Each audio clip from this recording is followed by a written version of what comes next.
Bonsoir à tous. Nouveau décor, nouvel appartement, nouvelle ville. Parce que j'ai quitté la maison de mes parents il y a quelques jours. Là, on est lundi. Bah, je suis rentré mardi dernier. Ça fait quoi? Pratiquement une semaine. J'ai pas grand chose à raconter cette fois. Je sais pas. J'ai comme la pression de me dire que je dois faire une vidéo. Donc, j'y ai pensé toute la journée. Et maintenant que j'ai allumé la caméra et branché le micro et mis tout en place, bah, j'ai plus rien à raconter.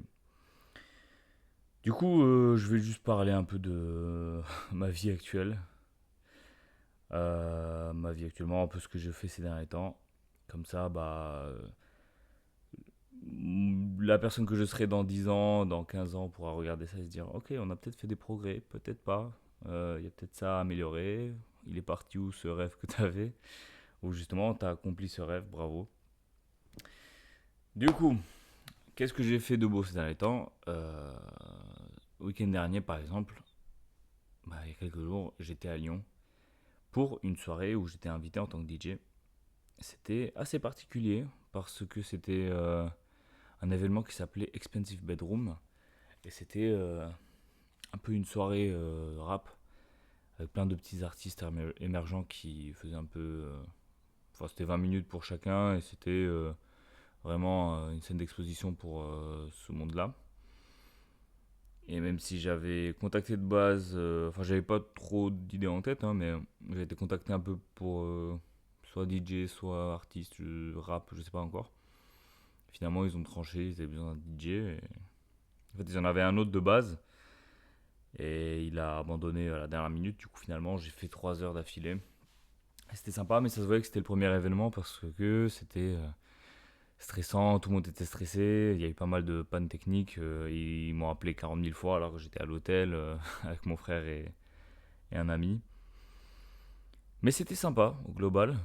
J'ai pu redécouvrir un peu la ville de Lyon d'un point de vue un peu différent. Euh, j'ai pu aussi découvrir qu'il y avait une belle scène artistique là-bas. Ce que finalement je me doutais un peu, mais j'avais jamais vraiment mis les pieds, je m'étais jamais vraiment intéressé. Contrairement à la scène marseillaise ou parisienne, ou même strasbourgeoise en soi. Du coup c'était sympa. Euh, Mine de rien, même si je n'ai rien à prouver, j'ai fait bonne impression, ce qui est une bonne chose en soi. Parce que même si on va dire que je considérais les gens qui organisaient un peu du même niveau en termes d'avancée artistique que moi, mais pourtant ça fait quand même du bien de se dire que bah, ils ont apprécié le travail que j'ai fait. Et bah, du coup on revient encore une fois sur le terme de reconnaissance et de mérite au travail. En fait ça dépend. En fait, je sais jamais vraiment de qui j'attends quoi que ce soit. De base, je pense que c'est de moi-même que j'attends une reconnaissance. Quand je fais quelque chose, j'aime bien être fier de ce que je viens de faire. Et je pense que les gens autour de moi, c'est aussi très important. Et surtout les gens qui ont un impact dans le monde de la musique, que ce soit minime ou important, pour moi, un retour positif, même négatif en soi, mais constructif, pour moi, c'est très important. Donc voilà ce que j'ai fait ce week-end. Évidemment qu'on a fait la fête, hein. Mon frère oblige, parce que c'est un grand fêtard. Mais pas dans les excès, donc je suis assez content. Enfin, c'est-à-dire qu'on a picolé un peu quelques bières et puis après voilà, on est rentré. J'ai pu filmer deux, trois bails pour la promotion de l'album qui sort le 27 juin 2025, donc bientôt là. Ça aussi, j'ai les chocottes, bah c'est dans 10 jours.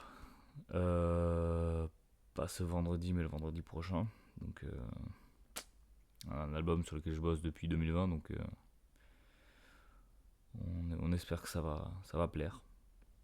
Après, dans tous les cas, c'est un peu un album que je sors parce que j'ai besoin de le sortir pour passer à autre chose. Parce que, comme dit, c'est des sons qui traînent depuis 2020 dans mon disque dur et en fait, je me sens un peu bloqué, comme si j'avais besoin de les partager. Et pourtant, les sujets que j'aborde sont un peu obsolètes, étant donné que c'était des sujets que je traitais il y a 5 ans maintenant. Du style, je parle de relations qui sont même plus d'actualité maintenant. Exemple simple, hein. Mais je ressens quand même le besoin de sortir ce projet-là pour espérer passer à autre chose et faire un trait sur ce que j'ai réussi à faire et puis raconter des nouvelles choses. Là, je suis content parce que, bah, comme vous pouvez voir, ce magnifique micro et là, je vais vous montrer, hein. J'ai carte son aussi. Putain, je fais tout bouger. Ce nouveau matériel bah, me permet d'être très créatif parce qu'il y a une qualité derrière qui me permet de ne pas me soucier de l'apport technique que je suis censé avoir dans la création de mes sons. Et pourtant, j'étais de l'école, je pense que c'est l'ignorance qui me faisait dire ça. J'étais de l'école où je me disais, c'est pas le matériel qui compte, c'est le talent, c'est les compétences de chacun. Ce qui est partiellement vrai. Enfin, je suis d'accord et pas d'accord avec moi-même en même temps. Enfin, maintenant, avec du recul. Parce que par exemple, là dans le monde du DJ, j'ai autant mixé sur des très petites platines, enfin, des trucs que j'ai maintenant, des DJ Rev 1, pour ceux qui veulent avoir la référence, que sur des 4 pistes, que sur des vinyles et des pionniers de haute qualité en stand-by, enfin stand-alone, vraiment des trucs de fou. Pourtant, bon, avec les vinyles, c'était une expérience très différente et que j'ai vraiment apprécié. Et si je dois changer de matériel, c'est pour me tourner vers ça. Mais en gros, c'est pas. Les gens dans la foule, et même s'il y a des DJ dans la foule, en fait, ils s'en tapent. Ils s'en tapent du matos que t'as, je pense. Parce que moi, en fait, moi, je m'en fous habituellement du matos que le DJ a quand je vais en voir un ou quoi, quand je vais en soirée. Plutôt le rendu qu'on me sort. Et souvent, sans vouloir être prétentieux, hein, mais ça m'est déjà arrivé d'assister à des soirées où il y avait un matos de fou furieux, vraiment un truc 4 pistes, des pads, etc. Et pourtant, ça puait la merde ce que j'écoutais. Et je me suis juste barré de la soirée. Donc, donc tout ça pour dire, dans le monde du DJ, c'est valable. Enfin, c'est pas val. Je me. Je mélange mes pinceaux. Le fait de se dire que le matos compte dans le monde du DJ, pour moi, ce n'est pas valable. Dans le monde de la production, c'est un peu différent. Parce que évidemment que tu peux faire de très bonnes musiques avec un téléphone ou un vieil ordinateur, ça y a pas de problème. Euh, Moi j'avais un microphone que j'ai gardé pendant là bah, pratiquement 10 ans que j'avais ce microphone. C'est un SCB, je sais plus exactement la ref. Mais en fait, avec le temps, avec le manque de qualité aussi, bah, ça a freiné quand même de manière créative. Parce que, imaginons un truc très simple, ce que je fais actuellement.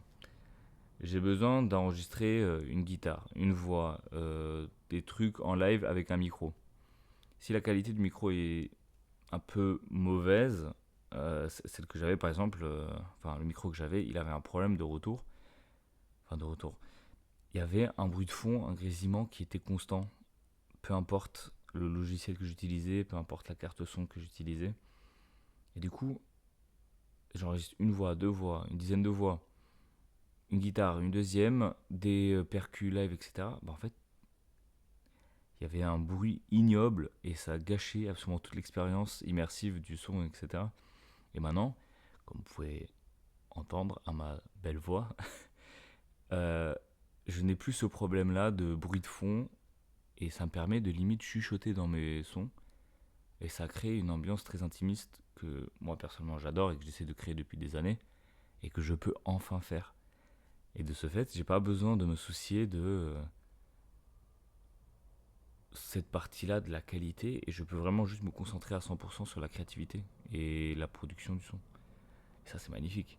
Là, en une semaine, 2 semaines, j'ai fait une quinzaine de sons alors que depuis quelques mois, j'étais au point mort niveau créatif et je savais plus quoi faire. C'est juste qu'en plus de ça, je peux utiliser ma guitare électrique, je peux utiliser ma guitare acoustique.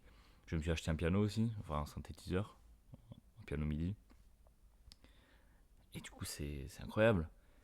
J'ai vraiment plus aucune limite. Là, en fait, même en y pensant, je sais pas ce qui manquerait de plus, quoi. Avoir des violons, à la limite. Des cuivres des cordes live, à la limite. Ça, je pourrais. Je dirais pas non. Parce que les VST que j'utilise. Bon, ça s'entend que c'est pas des vrais instruments, quoi. Donc c'est un peu dommage. Mais, euh, mais voilà, là, niveau créativité, on est à fond. Et je sais même plus pourquoi je parlais de ça de base. Mais bref, week-end à Lyon, très sympa. Euh, Là, la fête de la musique, je vais me produire à Strasbourg. Je sais pas s'il y en a ici qui sont là sur Strasbourg, mais au cas où, rendez-vous au Blue Moon à 23h30 jusqu'à 3h du matin. Ça va être sympa. Pas mal d'amis qui vont venir. J'ai ma copine, j'ai mon frère, j'ai plein de gens, une quinzaine, voire une vingtaine de personnes qui sont là pour moi. En parlant avec la patronne d'un bar sur une péniche, elle a dit: Ah, mais je viendrai voir parce que ça m'intrigue, et puis comme ça on pourra voir si on vous prend et tout dans notre établissement. Ok, pourquoi pas. Enfin, quand j'étais allé avec ma copine, elle était là en mode: Ah, mais t'es sûr que ça va pas te mettre la pression en plus Franchement, c'est pas une grande pression d'avoir ça parce que bah, si je me foire, c'est pas grave. Je veux juste pas mixer dans un endroit alors que bon, j'aurais quand même passé un bon moment, quoi. C'est ça le principal. Donc voilà, je sais pas. Je vais sûrement refaire une vidéo dans la foulée. Je vais essayer de voir parce que j'ai pris des notes sur mon téléphone de sujets que j'aimerais bien aborder, mais là c'est que j'ai juste appuyé sur play et j'y suis allé en impro. J'ai refait toute la déco de mon appart, rien à voir, mais c'est pour ça aussi que je me sens un peu plus dans la créativité. C'est que j'ai réaménagé tout mon appartement, je me suis fait une belle bibliothèque avec un coin plante, etc. Donc ça me donne envie d'être créatif, ça me donne envie de lire surtout. Peut-être, peut-être, peut-être je vais faire une vidéo sur les livres que je lis et que j'ai lus ces derniers temps, parce que mine de rien, je découvre des livres assez intéressants, que ce soit du bon côté ou du mauvais côté. Je vous en parlerai. Mais bon, on va s'arrêter là pour le moment. À tout de suite. À demain. À dans une semaine, je sais pas. Qui sait.